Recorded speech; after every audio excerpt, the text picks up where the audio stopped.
Hi, என்னோட day routine பார்க்கலாமா? இன்றைக்கி சுட சுட இட்லியும் சிக்கன் குழம்பு தான் சாப்பிட்டேன். சாப்பிட்டு முடித்த கையோட காலையிலேயே ஃபிஷ் வாங்கிட்டு வந்திருந்தோம். இது ஃபிஷ் பேர் என்னன்னு தெரியல, உங்களுக்கு தெரிஞ்சால் சொல்லுங்கள். பட் இது கலர் பாருங்களேன், ஒரு மாதிரி வந்து கோல்டன் சில்வர் கலரில் இருந்தது. இது என்னமோ கெட்டு போயிடுச்சா என்னன்னு எனக்கு ஒன்றுமே புரியல. அப்புறம் வீட்டில் கால் பண்ணி கேட்டதில் நல்லா தான் இருக்குது, அது கலர் அப்படி இருக்கும் அப்படின்னு சொன்னாங்க. அப்புறம் உப்பு மஞ்சத்தூள்லாம் போட்டு கழுவிட்டு மசாலா போட்டு ஊற வச்சுட்டேன்.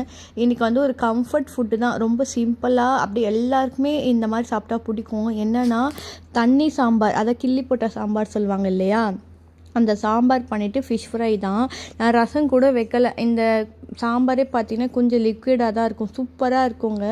மீன் வறுக்கிறது மட்டும் தான் பேலன்ஸு. சுட சுட சாப்பாடு சாம்பார் ரெடி ஆகிடுச்சு. இந்த ஆயில் பார்த்திங்கன்னா ஆல்ரெடி சிக்கன் 65 அப்புறம் ஃபிஷ் ஃப்ரை வந்து வறுத்த எண்ணெய் தான். நான் தனியாக வந்து சூடு ஆறின பிறகு ஒரு பாக்ஸில் போட்டு வச்சுப்பேன். ஏன்னா இப்போ பார்த்திங்கன்னா ஒன் டைம் தான் நம்ம இதெல்லாம் யூஸ் பண்ணுறோம். இன்னொரு டைம் இது வந்து என்னால் வந்து குப்பையில் போடவோ வேஸ்ட் பண்ணவோ முடியாது. இதுவே ஹோட்டலெல்லாம் போய் பார்த்தீங்கன்னா 65 எண்ணெய்லாம் உங்களால் பார்க்கவே முடியாது, அவ்வளோ பிளாக்காக இருக்கும்.